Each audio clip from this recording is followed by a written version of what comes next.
Magandang araw sa mga followers ni The Car Loan Expert, sa mga kababayan kong OFWs, Seaman. Shout out sa inyo mga ka-idol. Mabuhay po kayo. Naway pagpalain kayo lalo ng ating mahal na Panginoon. Gabayan po kayo kung nasaan po kayo naroon. Stay in good shape, in good health. Stay safe mga ka-idol, stay positive. Dahil yun lang rin po ang ating puhunan para sa ating pamilya. Maraming salamat sa patuloy po ninyong pagsuporta ng aking channel. Pag-share ng aking videos nang dahil sa inyo, mas lalo pang dumami aking mga followers. Thank you mga ka-idol. At doon naman sa mga first time na nakapanood ng video ito, please consider subscribing mga ka-idol dahil kung kayo po ay nagbabalak na bumili ng bagong sasakyan, nag-apply ng auto loan pero wala pa ring feedback coming from your agent, update or CI, problema nga yan. Maaring may hit po kayo as CMAP. Maaring may kapangalan po kayo na may hit as CMAP o di kaya may history kayo as past due, delinquency.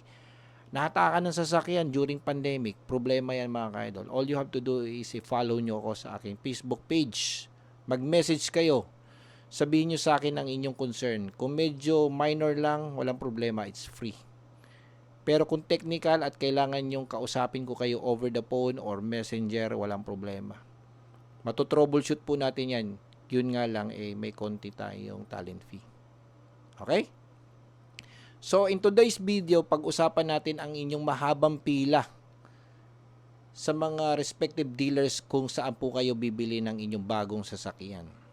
Dahil nitong mga nakaraan na patuloy ang pagtaas ng presyo ng gasolina, na ika nga ay ikinabahala po ng ating mga kababayan na naku, papaano na to? Hindi na natin kayang bumiyahe ng malayuan. Kumbaga, tipid-tipid na talaga tayo dahil ang ating sasakyan ay matakaw sa gasolina. O di kaya kailangan na nating mag-upgrade o bumili ng another car o second car dahil hindi na natin kayang isustain yung ganitong klaseng presyuhan sa merkado. Kumbaga, patuloy ang pagtaas ng presyo ng gasolina. Kung mag-rollback, bahagya. Pero kung babalik, double impact mga ka-idol. At yun ang problema. Di ba?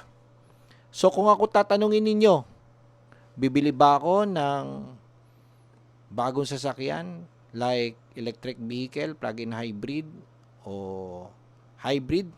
Depende. Depende sa budget. Di ba? Dahil hindi naman porke tumaas ang presyo ng gasolina, makiki-hype tayo. 'Di ba? Ika nga kung kailan nandun tayo sa problema ng krisis, mas naging aggressive pa ang ating mga kababayan na maglabas ng pera at bumili ng bagong sasakyan. Hindi muna pinag-isipang maigi o makiramdam na ito ba yung right time for us to buy. Dahil napansin ko nung last week, doon sa Manila International Show, pansin na pansin ko talaga yung talagang eagerness ng mga tao na bumili ng bagong sasakyan. Kumbaga, ano ba ang features nito? Ano ba ang meron dito? Teka, mag-test drive na ako. Mag-place na ako ng reservations. And according to my friends in dealership, mahaba nga daw ang pila. At yun na rin po ang usap-usapan doon sa motor show sa MIAS na pang ilan ka na sa pila, nag-place ka na ba ng reservations, kailan ka ba mabibigyan. Ganon ang lingwahe mga ka-idol. So in short, dealer's market ngayon. Kapag sinabi mo dealer's market, ibig sabihin, sila ang masusunod pagdating sa pricing, discounting, and promos. So tayo as a customer, waiting tayo kung kailan tayo mabibigyan ng unit. Basta as long na may unit, come on! Kunin na natin kagad mga ka-idol dahil excited tayo na magkaroon ng bagong EV. Diba? Napaka-promising ng EV mga ka-idol. In fact, tinalungan nito yung mga Japanese cars. Dahil ang mga Japanese cars, they were only offering hybrid cars. But Chinese, very aggressive. Kaya kung mapapansin mo, halos magkakamukha yung mga sasakyan nila doon sa Manila International Show. Halos lahat ay sporty, luxurious, maraming mga touchscreens, palakihan ng touchscreens, di ba? May mga magagandang cameras, magagandang engines, presyo, yun. Ngayon, ang tanong is, paano ka makaka-box out sa mahabang pila, di ba? So as early as now, mag-place ka na ng reservations mga kaidol. Dahil according to my experience, hindi basta-basta ang mabigyan ka ng unit. Lalo na't kung paisa-isang dealer lang ang kausap mo. Sa panahon po ngayon, kailangan mong mag-shell out ng pera para sa reservations. Magbigay ka na as low as 5,000, 10,000. Go for as much as 2 dealership, 3 dealership. At wag po ninyong alalahanin ang refund dahil ang refund naman ay usually na-exhaust po yan within 3 weeks to 1 month in a form of check. Lahat ng yan ay refundable naman mga ka-idol. At wag po kayo basta-basta mamimili ng isang kulay lang. Dahil sa dealership, okay, sell what is available. Kumbaga hindi order taking ang lingwahe dyan. Yan ay kumbaga kung ano lang yung available, yun ang ibibigay sa atin. Ang nasusunod dito ay yung planta. Dahil yung planta ang nag-allocate po kung ilang unit ang ibibigay nila sa dealership. Let's say, 3 black, 3 white, 1 silver, 1 red. Ganoon, di ba? So, mas maigi at least 2 hanggang 3 kulay para kahit mahaba ang pila, pwede mong tamaan. At i-consider mo na rin po yung mga box out ng mga VIPs, kagaya ng mga kaibigan ng may-ari, kaibigan ng mga managers, yung mga politicians, mga celebrities. Yan ay karamihan ay bumabox out sa queuing. Hindi lang sa mga Japanese. Also si Chinese nangyayari yan mga ka-idol. Yun nga lang, ang kaigihan sa Chinese brand, hindi po kagaya ng Japanese na financing lang usually ang in-entertain. Hindi ko nila lahat ha. But yun po ang usually nangyayari. But sa Chinese brand, mapa-cash man yan, mapa-bank PO man yan, or in-house financing, still the same. Nandun ka pa rin sa queuing. Yun nga lang, bulag ka. Kung pangilan ka. At kung sigurado mong mabibigyan ka. Diba? Kaya, like I said, at least 2 to 3 dealership magbigay ka ng reservations. For as much as 5,000 o 10,000. At kung ikaw naman ay financing, mas maigi, magpa-approve ka muna before ka mag-place ng reservation at humagil ng promo.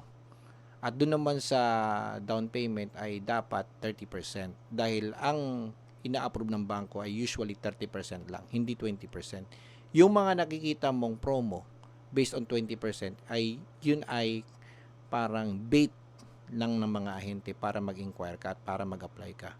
But usually, ang approval ay 30% for Chinese brands. Okay? Now you know mga ka-idol. At wag na wag ka mag-offer ng under the table na pera sa mga ahente. May ibang ahente tumatanggap, merong ibang ahente ay hindi. Okay? But wag na wag mong gagawin yan. Bakit? Dahil kung may isa sa mga kasamahan niyan o boss niyan na nalaman na nag-under the table ka o di kaya nagka-problema ka sa kanyang after sales service at naikwento mo na nag-under the table ka, matik tanggal kaagad ang iyong ahente sa trabaho. Okay? At hindi magandang practice ang mag-offer ka ng ganun sa mga ahente. Okay? Give what they deserve. Kung ano lang yung deserve nila, yun lang ibigay mo, idol. Kung deserve nila ang benta, yun lang ibigay mo. Kung mag-o-offer ka sa kanila, huwag mong sabihin. Ibigay mo na lang kapag ilalabas na ang iyong sasakyan at huwag ka magbibigay ng amount. Yun ang pinaka-safe mga ka-idol. Okay? Just be open kung anong kulay.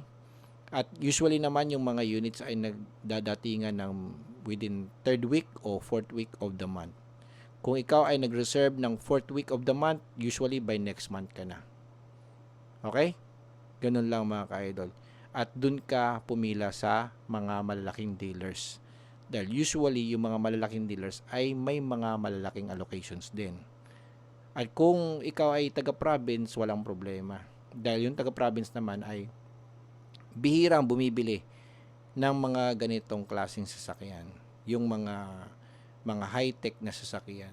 Dahil dun sa province naman ay 'di ba? Kumbaga parang hindi pa sila masyadong ganun ka kampante na bumili ng mga EV o plug-in hybrid. Pero kung Cebu yan, makukonsider mo bang probinsya yon, 'di ba? Yung mga provinces na let's say yung mga medyo mahirap na yung supply, yon guaranteed na meron din doon mga ka-idol. Okay? So, I hope nakatulong ito sa pila po ninyo sa sasakyan. Nowadays, we belong to dealers market mga ka-idol. So, guaranteed po yan na sila ang masusunod pagdating sa allocations. So, have long patience mga ka-idol. Habaan lang natin ang ating pasensya at be diplomatic to agents that we have talked already, no? Dahil ganun talaga sitwasyon ngayon mga ka-idol. Kapag medyo angas tayo, syempre, baka di tayo bigyan. Okay? So, thank you for watching. I hope nakatulong ito mga ka-idol.